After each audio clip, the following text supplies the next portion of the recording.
예, 오늘의 증시 브리핑 시작하겠습니다. 오늘 시장이 추가적으로 빠졌는데 큰 줄거리를 먼저 제공한 건 주로 채권 쪽이었습니다. 그러니까 채권 금리가 올라갔죠. 이게 오늘 미증시 마감했을 때 금리 추이거든요.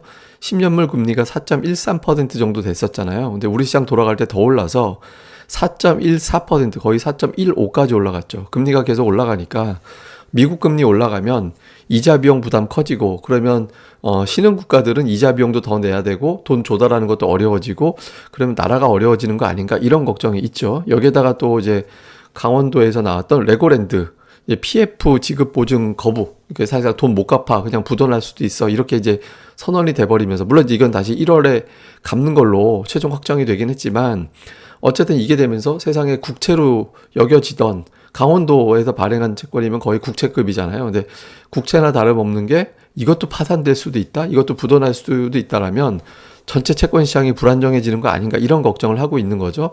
그러니까 이러면서 이제 뭐 ABCP 같이 뭐 한 30조 원 달하는 어떤 이제 물량이 다 터질 수도 있다. 이렇게 되면 증권사가 재정 압박을 받을 수도 있어. 그러면서 이제 증권사가 3%씩 빠져버리고 업종 지수가 이제 그러면서 전체적으로 채권 시장이 주식 시장을 흔드는 그런 상황이 만들어졌습니다. 근데 제가 보기에는 이건 조금 과장된 측면도 없진 않은데 어쨌든 뭐 과장됐거나 말거나 우리가 이제 보여지는 건 주식 시장의 반응이니까 주식 시장에서는 이 자체를 이제 불안하게 만들면서 좀 걱정을 했고 여기에 이제 또 일본도 마찬가지죠. 일본도 지금 그 10년 만기 국채 금리가 일정 수준 못 넘게 조절을 하고 있는데 이게 넘어가 버렸어요. 넘어가 버리면 이제 또 빠르게 개입을 해가지고 또 금리를 떨어뜨리는 그런 작업을 하게 되잖아요. 근데 여기저기도 우리나라도 그렇고 일본도 그렇고 자꾸 채권 시장 개입을 한다라는 거는 시장이 그만큼 불안해요라는 걸 보여주는 거기 때문에 그러니까 투자자들은 주식, 외환, 채권 전부 다 불안하구나 이렇게 인식을 하게 되는 겁니다. 특히 이제 미국 엔달러 환율, 미국과 달러의 엔화의 엔달러 환율이 거의 150엔 정도까지 올라와 버렸잖아요. 잘 보면 150엔 못 넘어가고 있는 거는 저건 개입해서 못 올라가게 하는 거고 사실상 이미 한참 전에 넘어가야 되는 상황이었다라고 봐야 되거든요.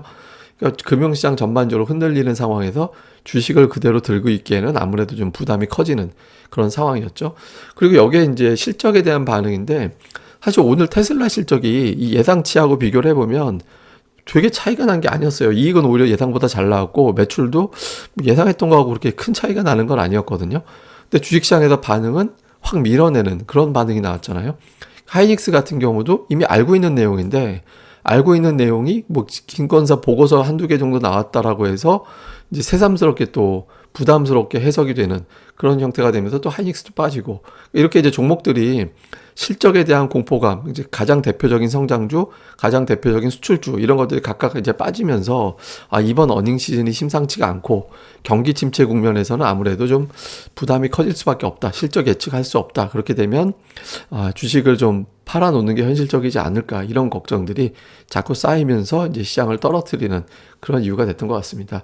근데 그나마 이제 나중에 낙폭을 좀 줄인 게 중국이 코로나 이제 방역을 좀 완화시킬 것 같다 이런 보도들이 나왔거든요. 이거 당국에서 확인해 준 건 아닙니다 아직. 근데 어쨌든 7+3에서 5+2로 좀 줄여서 어쨌든 격리를 7일로 좀 단축하는 걸 얘기하는 것 같다. 이걸 한 번에 단축을 빼는 건 아니기 때문에 이게 단계별로 사실상 코로나 제로를 포기하는 쪽으로 가는 어떤 단계가 아닌가? 그러니까 이런 기대감이 좀 있었어요. 그러니까 이게 이제 왜 중요하냐면 내년도 아시아의 어떤 성장률이라든가 이런 걸 전망할 때 중국이 방역을 완화하느냐 안 하느냐 여기에 따라서 전망치가 확 달라지거든요. 근데 이런 부분들을 좀 보여주면서 일부 투자자들이 좀 안도를 해서 환율이나 아니면 이제 주식시장에 조금 반전을 하는 그런 계기로 작동을 좀 했습니다. 자, 수급에서는 뭐 반전이 있었죠. 표면적으로 외국인들이 덜 팔았구나, 기관이 많이 팔았구나 이렇게 되는데 외국인들이 현물에서 동시효과에서 차익 비차익 합쳐서 거의 1,000억을 들어왔어요. 1,000억이 뭐예요? 거의 뭐 이제 큰 폭의 어떤 매수세가 들어오면서 한 1,500억 정도 들어왔죠. 그렇게 되면서 이제 순매도 규모를 확 줄였습니다. 그러니까 외국인들의 연속 매도가 멈춘 건 맞는데 그래도 저 정도면은 그렇게 기조를 바꾼 건 아니네 이렇게 될 정도까지 바뀌어버렸어요. 그러니까 동시효과 직전까지는 외국인들이 돌아섰나 보다 이런 인식이 있었거든요. 그러니까 선물도 마찬가지로 저점 대비 한 5, 6천 계약 정도 사들이면서 끝났고 이거는 어떤 의미냐면 외국인들이 하락으로 보는 것도 아니고 상승으로 보는 것도 아니고 그냥 여기 주변에서 이제 치고받고 할 것 같아. 그러니까 아직까지는 좀 그렇게 생각하는 거예요. 그러니까 종목으로 봐도 외국인들이 하이닉스는 팔지만 삼성전자는 사는, 그러니까 최근에 3일 동안 두 종목이 계속 엇갈려요. 하나 사면 하나 팔고 이게 엇갈리고 있거든요. 근데 둘 다 팔지는 않고 있죠. 예, 근데 이제 2차 전지 성향의 종목군들을 매도로 바뀐 게 좀 특징이고, 그러니까 네이버가 이제 매수로 들어왔고, 자동차가 매수가 들어왔고, 금융주가 좀 매수에 들어왔거든요. 그러니까 최근에 이제 반도체는 반만 사고, 그 다음에 자동차를 다시 사고, 그 다음에 2차 전지는 팔고, 이렇게 약간의 어떤 변화가 오늘만 놓고 보면 생겼고요. 그러니까 기관 같은 경우는 워낙 뭐 ETF 매매가 많았는데, 그 아래 보면은 이제 조금 이제 그 방산 관련주라든가 이제 원전 관련주라든가 이런 것들이 좀 포함이 되어 있는 게 매수의 특징. 그러니까 매도 쪽에서는 뭐 삼성전자, 카카오 이런 화학주 이렇게 좀 했는데 뭐 시가총액 상위 종목을 좀 팔았다 이렇게 이제 봐야 되는 거라서 대형주 팔고 이슈가 있는 종목들로 매수를 했다 이렇게 정리가 되겠고요. 코스닥 쪽에서는 외국인들이 2차 전지 쪽을 오늘은 좀 팔았습니다. 그러니까 2차 전지 팔고 실적이 좀 불각되는 종목군들 중심으로 업종과 무관하게 산별적으로 사들이는, 그 다음에 게임주가 좀 들어가 있어요.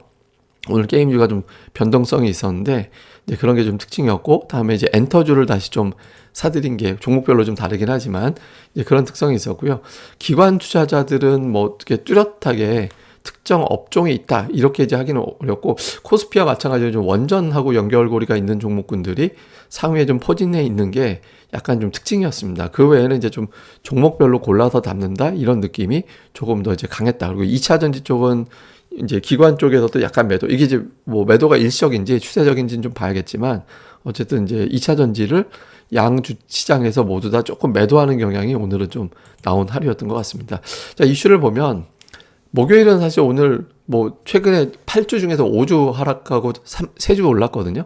그러니까 이제 뭐 위클리 만기 영향도 좀 있었을 거예요. 그래서 목요일의 하락은 이제 좀 만기에 따른 어떤 변동성도 일부 있다. 그래서 뭐 너무 재료를 확대해서 갈 필요는 없는 것 같고, 다만 이제 채권 시장이 좀 불안하죠.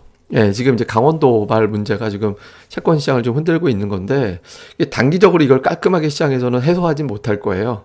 이걸 또 이용하려는 어떤 파생 상품의 어떤 투자자들도 좀 있을 거라고 보여지니까. 근데 근본적으로 이제 빠르게 이제 당국에서도 좀 개입을 하고 있고 해서 이게 뭐 대대적으로 뭐 새로운 금융위기로 시작된다 이렇게 보기는 어려울 것 같은데, 그러니까 단기적으로는 조금 영향을 줄 것 같다. 근데 뭐 터지거나 뭐 새로운 어떤 악재로 부각되는 단계는 아직은 아니다. 이렇게로 보면 될 것 같고요.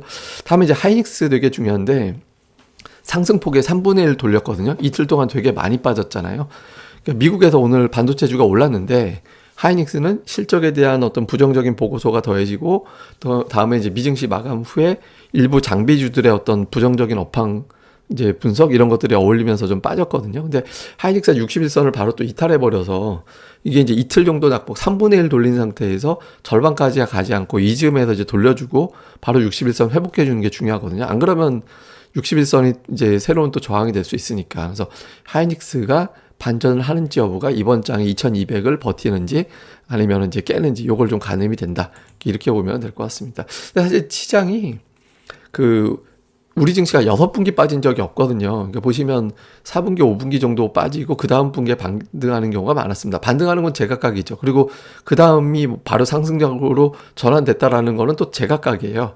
그러니까 이후에 이제 또다시 빠지는 경우도 있긴 했었으니까. 근데 어쨌든 10월, 11월, 12월 토탈에서는 플러스가 날 확률이 높긴 하거든요. 근데 이것도 이제 도장깨기가 되는지 이것도 좀 주목을 해볼 필요가 있고, 다음에 제일 중요한 건 제가 하이닉스. 이게 61선 돌파 못하다가 이번에 모처럼 돌파해서 이게 거의 한동안 오래 머물렀었잖아요. 근데 오늘 그 순식간에 내줘버리면서 멀리 떨어져 버렸거든요.